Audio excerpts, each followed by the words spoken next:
Today we're going to investigate a true unsolved mystery, one that is almost 150 years old and has more twists and turns than the craziest roller coaster. The passengers on the stage were John Dutch Lance, the stagecoach driver, Frederick Wadsworth Loring, Peter M. Hamill, William George Salmon, Charles S. Adams, Fred W. Schoholm, William Kruger, and Molly Shepard, the only female passenger.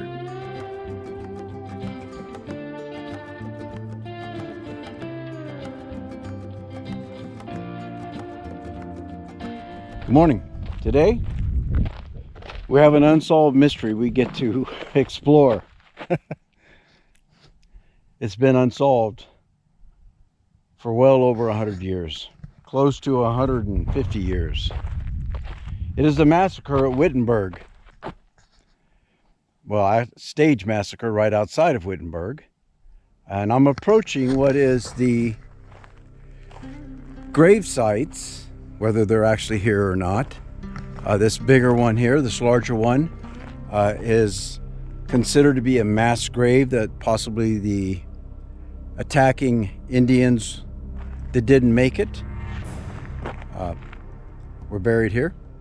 And you can see as I approach this area, there are several markers up there of grave sites, and we'll get into who they are. And there's one over there, the one victim who ran and really gave a couple other of the passengers the chance to get away. You can see we'll go through these grave sites and who they're supposed to belong to. But the stage was traveling this way. So the stage coming from Wickenburg was coming from that direction. And as it came around in this location here, where these trees are, mesquite trees, was a wall of mesquite brush. The attackers hid in a small wash back there. Shows you how close they were to the stage. As the stage pulled up, it had to slow down because it was about to enter a wash over there. Suddenly, the stagecoach driver, Dutch John Lance, yells out, "Apaches! Apaches! Apaches!" And the fire of rifles began to fill the air as bullets began to hit bodies and the stagecoach and the horses. This is one of the burial sites, or one of the sections where some of the victims were buried. This one here was the Harvard graduate. The cross was put here by the people in Wickenburg so they could send, and Kruger, so they could send his hat, and his family could know where he was actually buried and laid to rest. Let me go through the chronological order of events now that I've given you the names of everybody who was on the stage. At 7 a.m., the stage left Wickenburg. It was headed for Ehrenberg and on the La Paz Road, which we have here. About 2 miles out, Aaron Burnett realized he had forgot something. Now, Aaron Burnett was the only person who got on the stage at Wickenburg. Everyone else had gotten on the stage at Prescott. Aaron realized he forgot something, so they let him off about 2 miles out of town. He walked back to get what he needed. Now around 8 a.m. in the morning, the stage began to slow as it was coming this way, and began to slow down because it had to go into the wash right over there. Here, as I told you earlier, was a wall of mesquite brush that the attackers had placed here.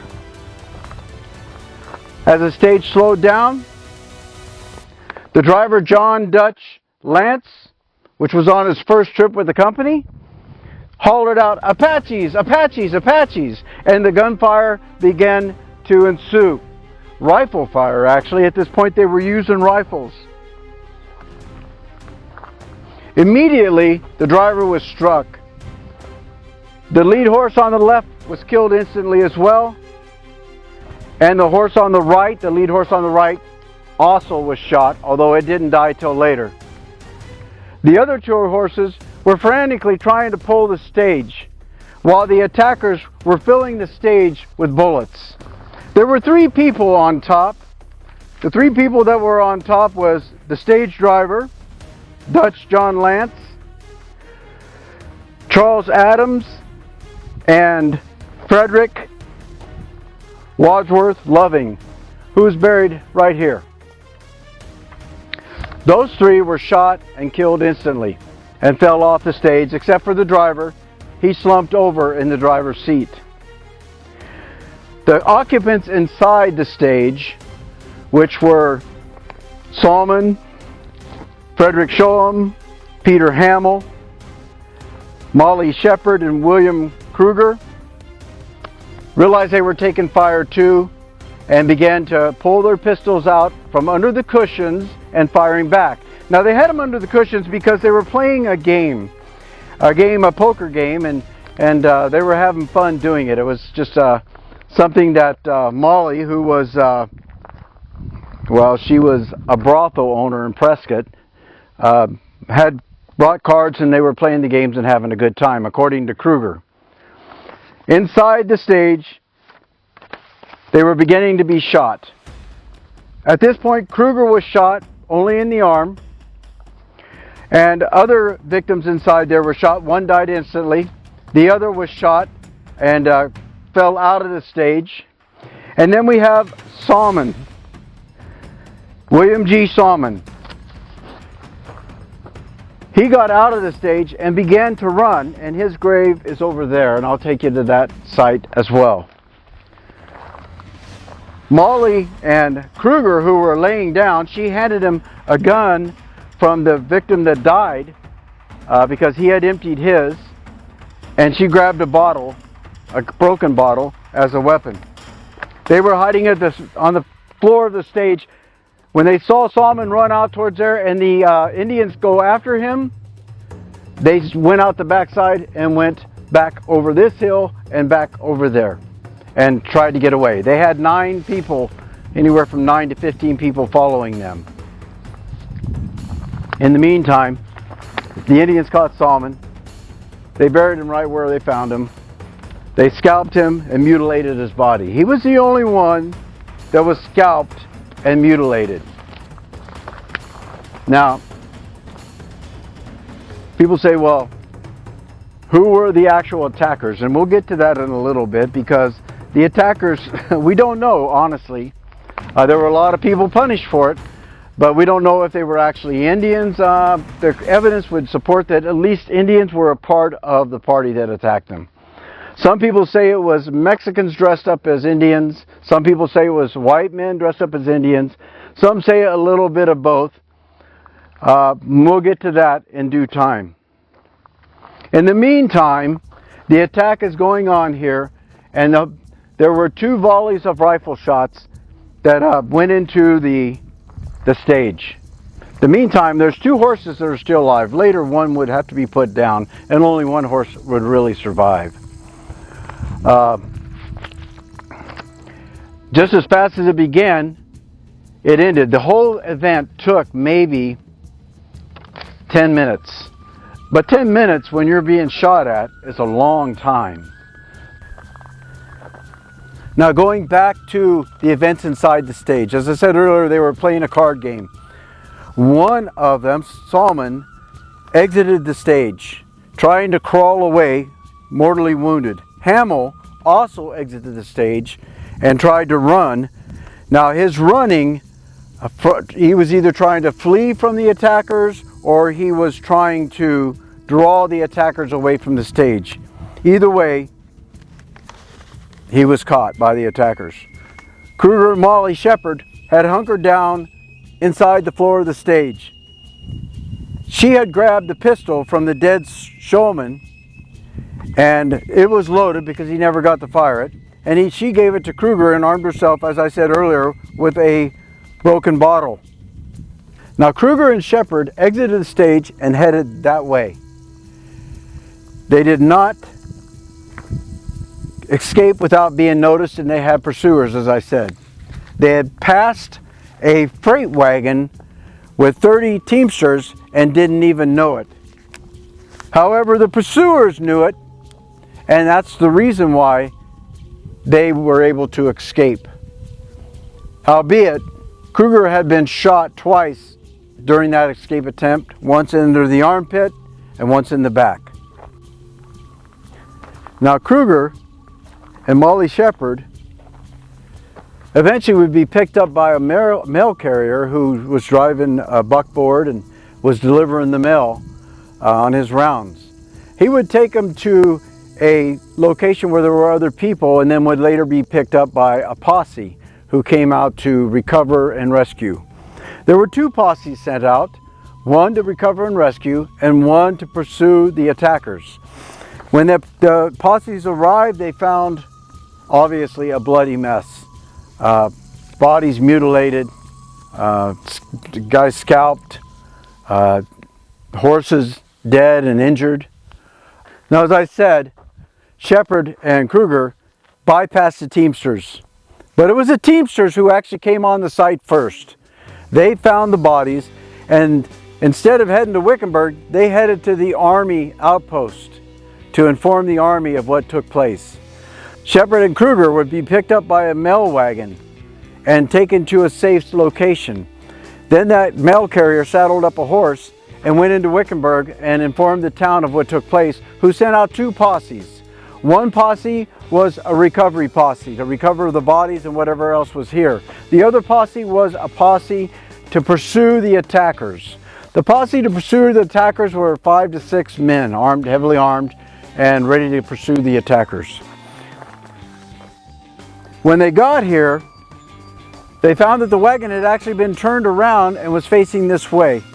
The horses had been unhitched and the harnesses were laid in a way the professionals would lay their harnesses, which would make sense because the Teamsters were the first people on site and harnesses were what they did.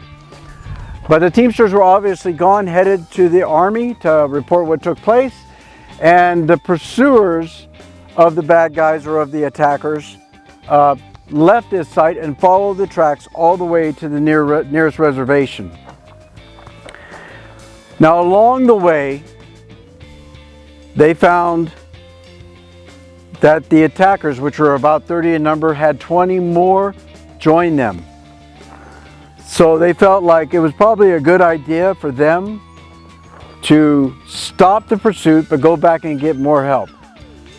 In the meantime, an investigation was being taken place back in Wickenburg because they had taken the bodies there, and at the inquest they had seen that they had been shot with rifles. Not with pistols, they were rifle bullets, according to the documentation. Now, we don't know for sure who did it. Right here is a mass grave. That grave, we are told, was where they put the dead Indians who attacked, and it would be the Yavapai were the people in the area. Normally a peaceful tribe, but could be provoked.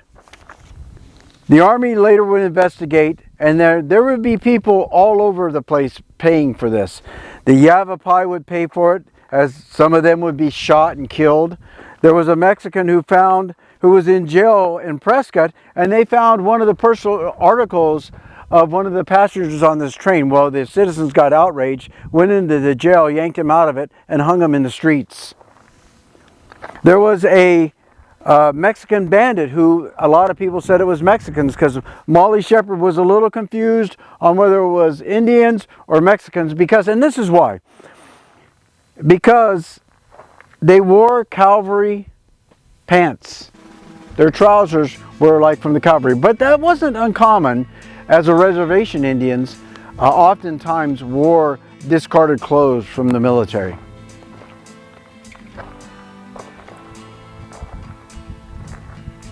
Kruger and Shepard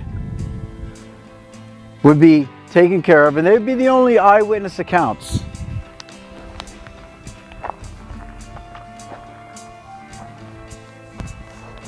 But there was a lot of suspicion on them as well. Now, as far as who were the attackers, There are several possibilities. One was the Yavapai Indians, as I had said, and certainly there was trouble earlier because a chief had gotten killed of another tribe that was related to the Yavapai, and the Yavapai joined him in fighting the settlers. There was money found among the Yavapai. However, the Yavapai said that they had worked for some of the settlers and they were paid that money. They just happened to be the same denominations as what was on the stage. Now, on the stage also was quite a bit of money. Molly had sold her brothel in Prescott, so it was reported that she not only carried a lot of jewelry, but she had at least $9,000 on her. Kruger, his job was to deliver the army payroll. Now, that's a little hard to believe because you would have thought they put that in the strong box, but the strong box was empty before they even left Prescott, so he didn't put it in the strong box, and the strong box was not even opened, which is interesting because if these were bandits, which is another suggestion that it was Mexican bandits, possibly dressed as Indians, if these were bandits, then they certainly would have gotten into that strong box and tried to get the money out of. In fact, the only thing that actually was disturbed besides the people that were killed was the mailbag. And the only letters that were opened were the letters for army use or for the army. And then they were actually put back in. So even whether we don't know whether that happened there, but those were the only letters out of the mailbag. We don't know if they were looking for money or what they were doing.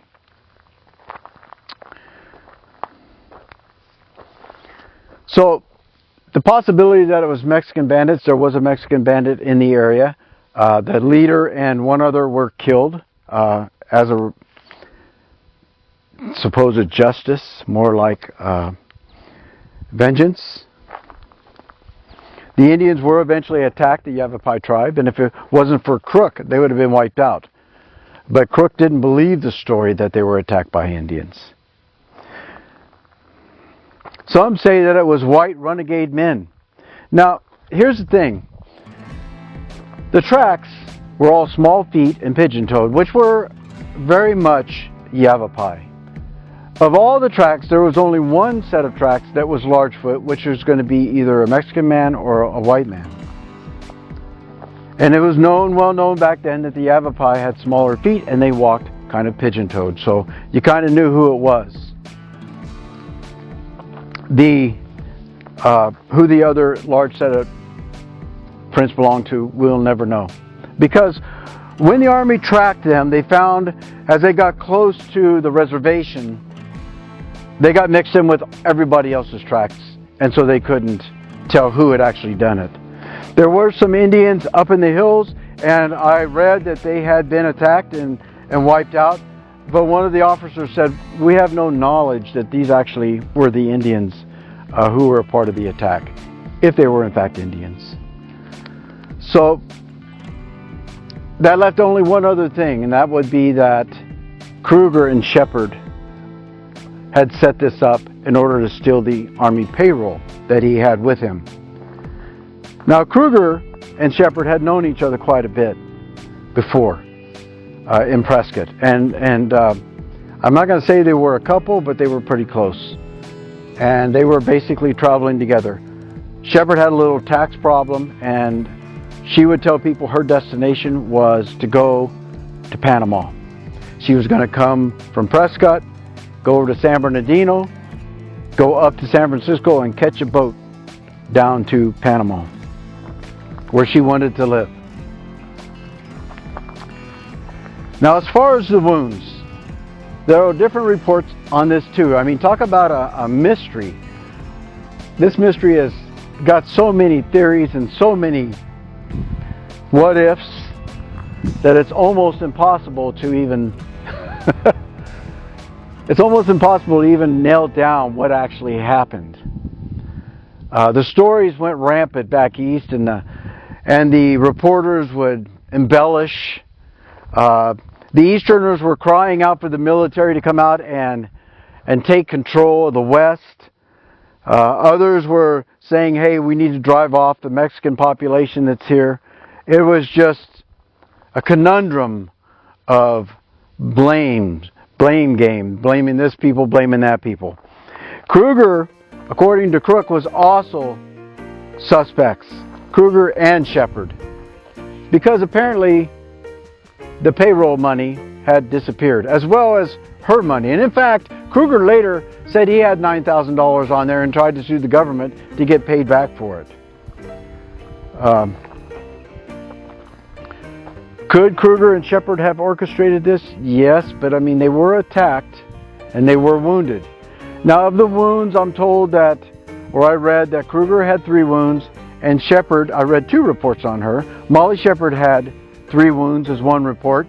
And another report is that she only had a graze on her arm. And it was barely just a graze, and that was her only wound. However, years later when Kruger was asked, because they would go on a tour as celebrities once they reached California as the only survivors of this massacre, and explaining to people who would pay to come to the show what had taken place in stories embellishments, I'm sure, to make it more dramatic and more of a viable, marketable product. Kruger, when asked about Shepard years later, said she died from infection from her wounds. Now, if she had been shot 3 times, that is altogether possible, as infections did cause a lot of deaths. But if in fact she had not been shot 3 times and only had a graze in her arm, would make you wonder what happened. Now, some people say that she was killed by Kruger because he wanted all the money for himself. Others say she died of her wounds. In fact, I'm going to put up a picture of the grave sites and the names of them, and you're going to see one of them is Molly. Now, there is a woman buried there, we know that, but whether it's Molly Shepard or not, we don't know, and how she would have ended up back here, we don't know. But what we do know is that Kruger, years later, would be in Prescott, where he obtained a donkey or a burro, some mining equipment, and a shovel, and a horse. And he had intentions of going somewhere, and we're thinking maybe he was coming back here because maybe there was, in fact, a treasure here. But unfortunately for Kruger, he went into the saloon, and a gunfight broke out that he was not involved in, and he was accidentally shot and killed in that fight. So with his death ends our story, because we will never know who the attackers were for sure. There's evidence, and you can make a case with that evidence for each of the categories of people that I mentioned. The Yavapai Indians, Kruger and Shepard, Mexican bandits, white renegades dressed up as Indians.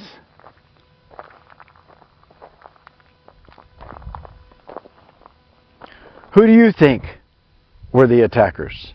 Leave a comment down below and who you think attacked these people and massacred these innocent people.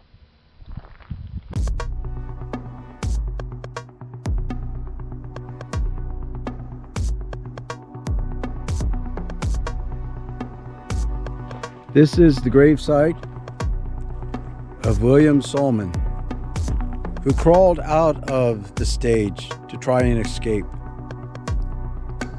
This is as far as he made it. This is the gravesite of Frederick Schoenholm.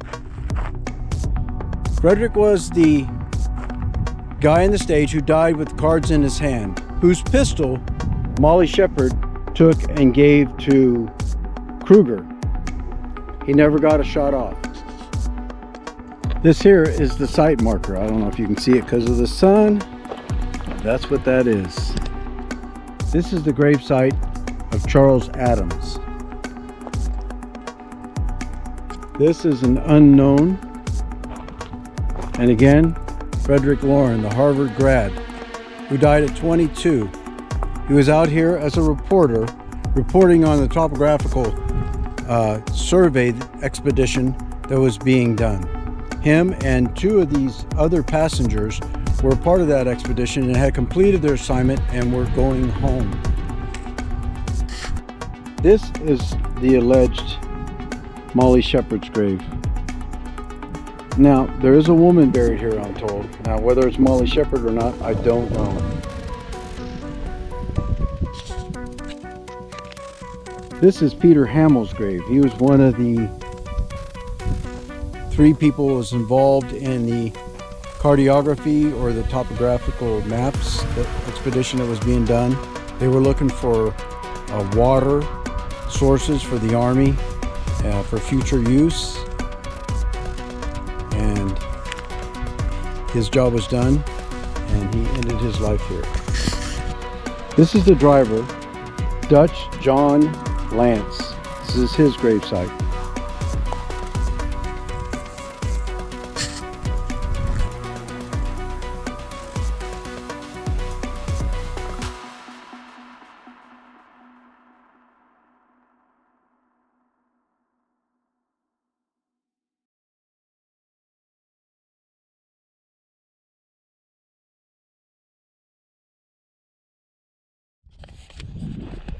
Now, if you like this sort of thing, don't forget to hit the like button. You can also subscribe if you like for more of these videos, as this is what I like to do. If you hit the bell, I'm told it'll notify you of the next video. But what I would like for sure is for you to leave a comment in the comment section below and tell me who you think the attackers were.